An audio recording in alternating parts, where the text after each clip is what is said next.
আমি যখন কাউকে বিদেশ আসতে নিষেধ করতাম, মানে নতুন অবস্থায়, ঠিক আছে, মানে নতুন অবস্থায় আইসা আমি যখন 30,000 টাকা ইনকাম করতাম, যখন 25,000 টাকা ইনকাম করতাম, তখন আমি নিষেধ করতাম যে না, তো তোরা আসিস না। মানে আমার বন্ধু বান্ধব যারা বলতো, আমার আত্মীয় স্বজনের মধ্যে যারা বলতো, তো এইখানে আইসে কি করবি, নতুন অবস্থায় দেখ, আমি এখানে দেখ কত টাকা ইনকাম করি, আমার বেতনে এত টাকা, বাংলাদেশে 30,000 টাকা, 35,000 টাকা, তো এরকম বলতাম। তো বিশ্বাস করতো না আর কি। তো মনে করতো যে আমি মনে হয় আরো বেশি ইনকাম করি, আমি মনে হয় ভালো পজিশনে আছি। তো ওই যে বন্ধু বান্ধব মনে করলাম যে দুই একটা ছবি টবি তুলে ফেসবুকে পোস্ট করলে তো ভালোই লাগে, বুঝেন নাই? তো এভাবে মনে করলেন যে ওরা এটা মনে করে, তো তারপরে আমি যে যেটা মনে করে, যেটা মনে করে সেটা তো আর বলার কিছু নাই। তো আমি আমার মতো বইলা দিতাম। তো এখন বলি, এখন যেই বলুক যে প্রবাসে আসবো কিনা, তো কি বলো, কি রকম হবে আসলে পরে, তোর পজিশন কি, আমি ডাইরেক্ট বলে দেই কোনো সমস্যা নাই, আসো। তুমি যদি আইসা টাকা পয়সা ইনকাম করতে পারো ভালো, নিজের জায়গা নিজের পজিশন মতো যদি তুমি তৈরি করে নিতে পারো ভালো, আলহামদুলিল্লাহ। আমিও নতুন অবস্থায় আইসা খুব কষ্ট করছি। এখানে কষ্ট করলে এক সময় ভাই টাকা ইনকাম করা যায়, যদি আপনি টিকে থাকতে পারেন আর যদি আপনার ধৈর্য থাকে। আর আইসে যদি আপনি অধৈর্য হয়ে যান, ধৈর্য হারা হয়ে যান, খাম খাম করেন যে আপনি এখানে কি করবেন, কিভাবে টাকা পয়সা ইনকাম করবেন, বা এটা মিডল ইস্ট, ঠিক আছে, আস্তে আস্তে জায়গা তৈরি করে নিতে হবে।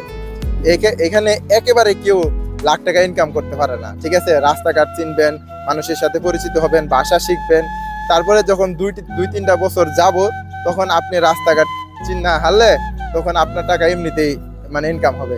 দেখবেন যে আপনাকে এদিক সেদিক থেকে বলতেছে যে কাজে যাবা কিনা, তো আপনি যদি কাজ শিখতে পারেন, ভাষা শিখতে পারেন, আপনার যদি যোগ্যতা থাকে, তাহলে অবশ্যই নিয়ে যাব। যদি আপনি কাজ করেন, আর যদি আপনি কাজ চুরি করেন, ফাঁকি পাস হন, তাহলে আপনাকে কেউ নিয়ে যাব না, ঠিক আছে। আর বিদেশ হচ্ছে একটা কথাই, যে সৌদি আরবের যে লোকগুলো আছে তাদের সাথে কখনো চুক্তিতে কাজ করবেন না, মানে মানুষ বুঝা করবেন। যদি খারাপ মানুষ হয় তাহলে তো অবশ্যই চুক্তিতে করতে হবে। বেশিরভাগই আপনি চুক্তি ছাড়া কাজ করবেন, কারণ ওনাদের মন মতো আপনি টাকা পয়সা দিতে বলবেন, দেখবেন যে আপনাকে টাকা ওনারা বাড়াই দিব। আর যদি আপনি মানে আগে কন্ট্যাক্ট করেন, দেখবেন বলে আপনি ঠকবেন। বেশিরভাগই এরকম হয়।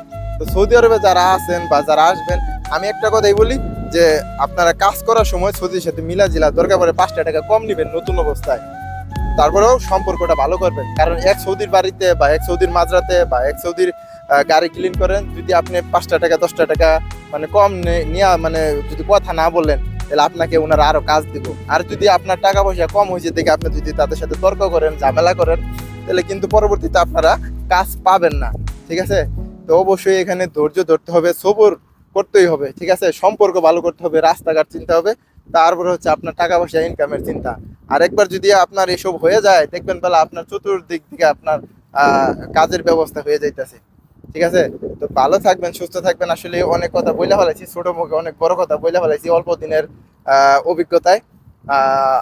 তো যদি ভিডিওটা ভালো লেগে থাকে, অবশ্যই আপনার মন্তব্য কমেন্ট বক্সে জানাই দিবেন। আসসালামু আলাইকুম।